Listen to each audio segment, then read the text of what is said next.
안녕하세요, 다월드입니다. 오늘도 파이 이야기 시작하기 전에 암호화폐 시장 분위기 잠시 살펴보고 가보도록 하겠습니다. 오늘 전반적인 시장 분위기는 횡보장이면서 소폭 하락한 상태라고 할 수 있겠습니다. 아직까지는 이렇다 할 움직임은 없는 상태고요. 여기서 가장 눈여겨봐야 되는 부분은 한국 시간으로 20일 오전 3시에 FOMC 회의 발표가 있겠습니다. 현재로서는 기준금리 동결 가능성은 거의 확실시 되어가고 있고요. 여기서의 중요한 것은 이 제롬 파월 연준 의장의 기자회견이 되겠고, 여기서 미 대통령의 경제정책이나 인플레이션 관련 성장률 전망과 관련해서 이 제롬 파월이 어떤 평가를 내놓을 것인지, 여기에 따라서 크립토 시장이 방향성을 잡을 수 있을 것으로 보여집니다.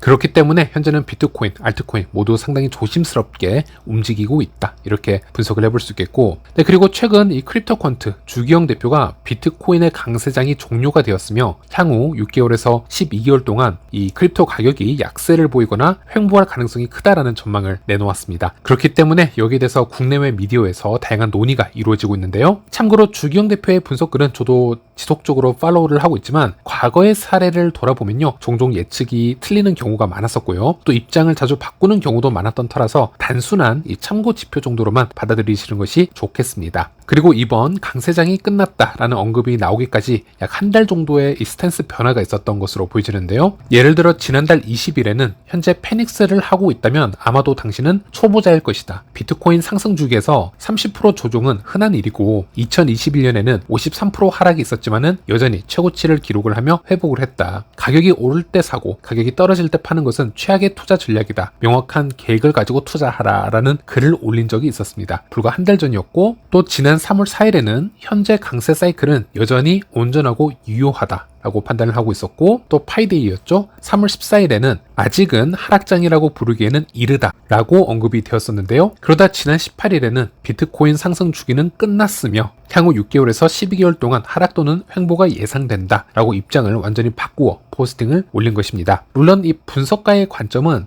시장 상황에 따라서, 이 지표에 따라서 언제든지 바뀔 수 있는 것이 당연하다 할 수 있지만, 불과 한 달 전에는 패닉셀을 하지 말라라고 조언을 또 했었다가 불과 30일 만에 상승장이 끝났다라고 선언하는 것은 커뮤니티의 조롱을 받을 만한 상황이라고도 할 수 있겠습니다. 그리고 더불어서 이번 전망이 다시 틀릴 수도 있습니다. 주기용 대표의 이 온체인 분석 데이터가 틀린 것으로 판명이 될 수도 있기 때문에 이런 부분도 함께 생각을 해봐야 될 것 같습니다. 어쨌든 중요한 건 이 주기용 대표는 여러 온체인 데이터를 종합을 해서 여러 관점에서 분석을 해보고 이런 데이터와 의견을 공유를 해주는 것이기 때문에 이 주기용 대표의 말이 맞다 틀렸다를 떠나서 틀림없이 현재 시장을 보면은 좋지 않은 지표들이 여러 곳에서 지금 보이지고 있다, 이런 부분은 우리가 파악을 해볼 수 있어야겠습니다. 그리고 비트코인 현재 분위기를 보면요, 어제 비해서 1.6% 소폭 하락한 지금 상태로 82,000달러에서 움직임을 보여주고 있습니다. 파이어 차트를 보시는 것처럼 9만 달러에서 강한 매물대가 형성이 되어 있고, 아래로는 뚜렷한 지지 라인은 보여지고 있질 않습니다. 그리고 알트 시장 잠시 보도록 하겠습니다. 대체적으로 상승보다는 하락이 많았던 하루였고요. 그리고 이 중 가장 큰 폭으로 하락을 보여주었던 크립토는 바로 파이였습니다. 하루 동안 무려 15% 이상 하락폭을 보여주었고요. 그리고 파이의 이번 하락으로 인해서 시총 순위도 크게 변화가 되었습니다. 코인마켓캡 기준으로 11위에 있던 파이가 17위까지 하락을 하게 되었습니다. 확실히 시총이 크게 움직였다는 것은 이 주변의 흡산 규모의 크립토 프로젝트에 비해서 낙폭이 컸음을 알 수 있는 부분이라 할 수 있겠습니다. 그리고 파이의 가격 하락폭이 컸기 때문에 여러 거래가 파이로 다시 몰리고 이슈가 되어서인지는 몰라도 아직도 코인마켓캡과 코인게이코 기준에서는 트렌드 순에서 1위와 3위 자리를 지키고 있는 것을 확인할 수 있었습니다. 그리고 이번에 파이의 급격한 가격 하락으로 인해서 선물 시장의 청산 물량도 큰 폭으로 나왔습니다. 차트를 보시는 것처럼 2시간 만에 큰 변동이 일어나면서 롱숏 종합해서 120만 달러 이상의 청산 물량이 나온 것을 확인할 수 있었습니다. 물론 숏보다는 롱 포지션에서 큰 청산이 일어난 것을 확인할 수 있었습니다.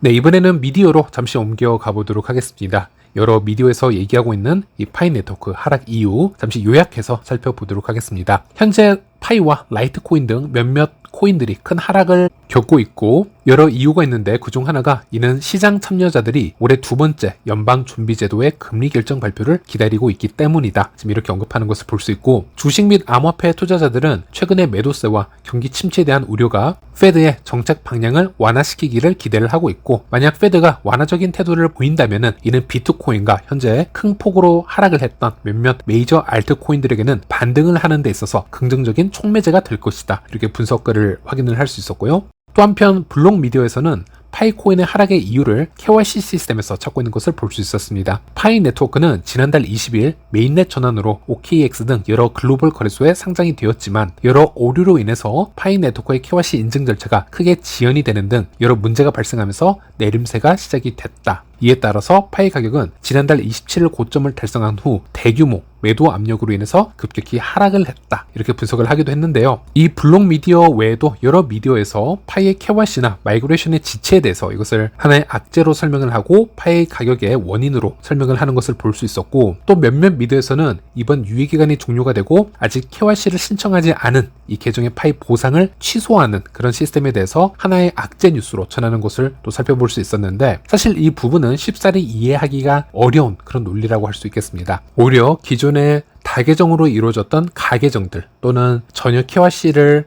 할지 안 할지 알 수 없었던 그런 불확실성을 띄었던 다수의 계정들이 사라지기 때문에 가채굴량이 깔끔하게 정리가 또 되는 부분이라고 우리가 볼 수 있겠고 이런 부분은 오히려 호재로 받아들이는 것이 맞겠습니다. 이런 부분이 먼저 계산이 될 수 있어야 코어팀이 다음 단계로 진전을 할 수 있기 때문이고요. 코어팀이 다음 단계를 준비하는데 매우 필수적인 절차라고 할 수 있겠습니다. 물론 이 KYC와 마이그레이션 속도 면에서는 항상 불만이 있었던 건 사실이지만 이번 파이 가격 하락과 이것을 연관시키기에는 좀 무리가 있지 않을까 이런 개인적인 생각을 덧붙여 봅니다. 네, 그리고 마지막에 하락의 이유를 찾는 다른 미디어 글을 보면요. 파이데이 때 이 어나운스먼트의 퀄리티에서 이유를 찾는 그런 글들도 확인할 수 있었습니다. 파이데이 때 이 니콜라스가 발표를 했던 이 닷파이 도메인 경매 시스템에 대해서 많은 사용자들은 이 이니셔티브에 대해서 강력한 지지를 보여주고 있습니다. 이들은 이러한 도메인이 닷컴 도메인처럼 미래에 엄청난 가치를 얻을 수 있다라고 주장을 하고 있지만 그럼에도 불구하고 또 반대편에서는 이 커뮤니티 회원들은 이러한 도메인의 실질적인 적용에 대해서 여러 가지 우려를 제기를 하였고 특히 파이 생태계 외부에서의 접근성이 제한적이라는 부분 이런 회의적인 반응도 살필 수 있었습니다.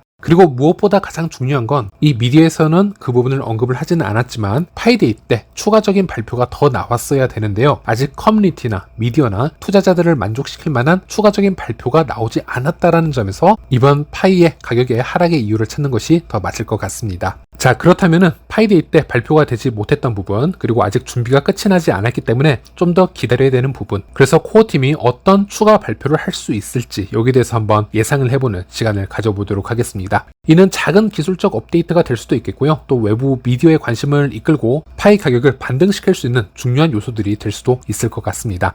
첫 번째로 노드 관련 업데이트가 아직 나오지 않았습니다. 현재 코어팀은 메인넷 노드를 점진적으로 확장을 하고 있는 상황인데요. 파이 커뮤니티 개발자들에 따르면 코어팀에서는 현재 노드 작업을 하고 있는데요. 약 20개 정도로 추측이 되는 메인넷 릴레이 노드를 추가하는 것을 목표로 하고 있다라고 얘기를 하고 있습니다. 따라서 앞으로 메인넷 노드 운영 방안에 대해서 다양한 업데이트를 우리가 기다려 봐야 될 것 같은데요. 특히 메이저 거래소나 외부 기업들이 파이 블록체인에 자유롭게 연결이 되기 위해서는 파이 메인넷 자체 노드를 사용할 수 있는지가 기술적으로 매우 중요한 핵심 포인트가 될 수 있겠습니다. 따라서 노드 업데이트는 몇몇 메이저 거래소의 상장 이슈나 외부 기업과의 이 파트너십 등과도 연관이 어느 정도는 있을 수 있다. 이렇게 추측을 해볼 수 있겠고요. 또 한편으로는 현재 파이코어 팀의 KYB 신청을 완료하고 다양한 유틸리티를 창출할 수 있는 프로젝트들이 여전히 대기 중에 있습니다. 공식 발표가 없다라는 것이죠. 예를 들어 스텔라와 머니그램과 이 파트너십을 맺고 현재 주목을 받고 있는 집토 앱의 경우에는 파이를 기반으로 한 여러 유틸리티 생태계의 비전을 조금씩 힌트를 주고 있습니다. 하지만 이 집토 앱의 경우에도 코어팀의 공식 발표가 없기 때문에 최대한 소극적으로 지금 프로모션을 하고 있는 것을 볼 수 있는데요. 결국 코어팀이 KYB 통과 기업들을 공식적으로 발표를 해준다면 이는 파이 생태계에 큰 호재가 될 수 있겠습니다. 집토의 경우에는 3월 18일에 올린 글을 보더라도 이 지속적으로 이어지는 KYB 관련 질문에 대해서 집토 측은 이미 KYB를 신청을 했다. 하지만 현재 코어팀의 공개적인 승인만을 기다리고 있다. 이런 식으로 지금 대응을 하고 있는 것을 볼 수 있었고요. 파이코어 팀이 얼마나 많은 KYB 통과 기업을 발표할지, 그리고 이 중에서 얼마나 의미 있는 파트너십이 이루어질지, 여기에 따라서 파이 생태계의 분위기가 크게 달라질 수 있을 것으로 보여집니다.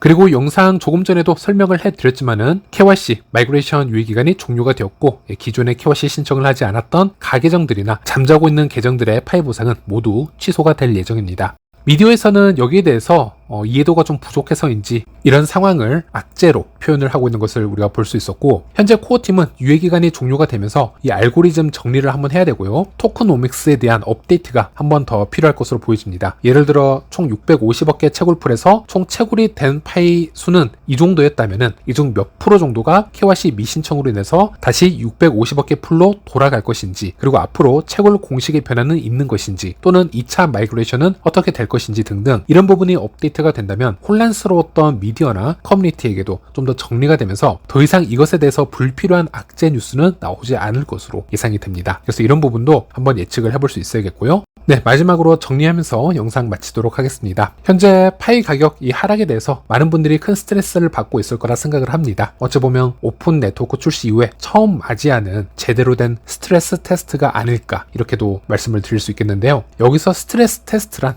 블록체인 네트워크나 암호화폐 시스템이 극한의 상황에서 얼마나 안정적으로 작동하는지를 평가하기 위해서 수행할 수 있는 일련의 극한의 테스트라고 얘기를 해볼 수 있겠지만은, 제가 지금 말씀드리는 건 이런 기술적인 스트레스 테스트를 얘기하는 게 아니고요. 이 암호화폐 시장에서의 회복성, 이 탄력성에 대해서 말씀을 드리는 겁니다. 이 암호화폐 시장은 심리적인 요인이나 외부 환경 영향을 크게 받기 때문에 이러한 상황에서 한번 크게 폭락을 했던 크립토 프로젝트가 빠르게 회복성을 만들어내는지 테스트를 필요로 하는 경우가 있는데, 이런 스트레스 테스트를 말씀을 드리는 겁니다. 앞으로 파이가 정말 진정한 메이저 크립토로 성장을 하고 여러 기업이나 기관에서 또는 그 이상에서 파이를 얘기를 해보고 인정을 하기 위해서는 파이는 증명을 해야 됩니다. 여러 악성 루머나 부정적인 뉴스가 유포가 되었을 때 시장이 어떻게 반응을 하고 회복하는지를 증명을 해줘야 되고, 또 코어팀의 위기 대응 능력도 한번 봐야 되고요. 또 커뮤니티가 어떻게 이 분위기를 받아들이고 끈끈하게 모일 수 있는지, 이런 부분을 다 여러 가지로 증명을 할 수가 있어야 될 것입니다. 대부분의 알트코인들은 이런 큰 압박이 들어오면요, 다시 살아나지 못하는 모습들을 보여줘 왔습니다. 그래서 회복성이 없다, 이렇게 보시면 되겠고, 우리가 긴 시간 동안 5년, 6년이 넘는 시간 동안 커뮤니티를 다져온 데는 다 이유가 있습니다. 나름대로 이 파이의 역사성을 만들어 오기 위해서 이런 시간을 보내왔었고요. 그래서 폐쇄형의 긴 시간도 이겨냈었고, 심지어 한 번의 약세장을 통째로 견뎌내면서 이 오픈 네트워크 이 지점까지 와 있는 겁니다. 그런데 오픈 네트워크 이후로 첫 번째 스트레스 테스트가 들어왔다고 해서 이거 하나로 겁을 먹을 필요는 없다라고 말씀을 드리고 싶고요. 특히나 초기 채굴자 분들에게는 어찌 보면은 지금 금전을 들이지 않고도 채굴을 해왔기 때문에 큰 돈을 들여서 투자를 한 사람들과는 또 마인드가 다를 수가 있습니다. 우리 초기 채굴자들은 최고의 혜택을 누릴 수 있는 그런 포지션에 있습니다. 여기서 일반 투자자들보다 더 빠르게 멘탈이 흔들려서는 안 되겠죠. 그래서 현 상황에서 파이를 매도할 생각이 없으시다면, 기왕 장투하실 것이라면 멘탈을 제대로 잡고 가시는 게 훨씬 유리할 것입니다. 주변에 유익한 정보나 이 크립토 시장의 흐름을 파악을 하는 건 매우 중요합니다. 하지만 이것을 받아들임에 있어서 불필요한 소음이나 이 퍼드 뉴스들 너무 많죠. 그리고 너무 뜬구름 잡는 그런 소리들은 거르시면서 멘탈 잡으시길 부탁드리겠습니다. 네, 이번 시간은 여기까지입니다. 시청해주셔서 감사합니다.